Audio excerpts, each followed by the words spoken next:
Здравейте, аз съм Марко Лутяри, днеска е Гергьов ден, честит празник на всички именици. Иска да ви готвя, както е по традиция, агнешко. Айде да видим как се прави. Пускаме малко аспержи и сварим около 4-5 минути в един тиган зехтин, масло, малко мащерка, сол и черен пепер. Ще мариноваме агнешко. Оставяме го така около 15-20 минути да поема малко барбекю сос.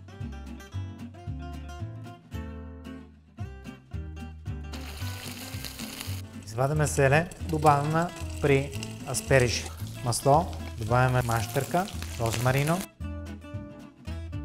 Сега почва да го аранжираме.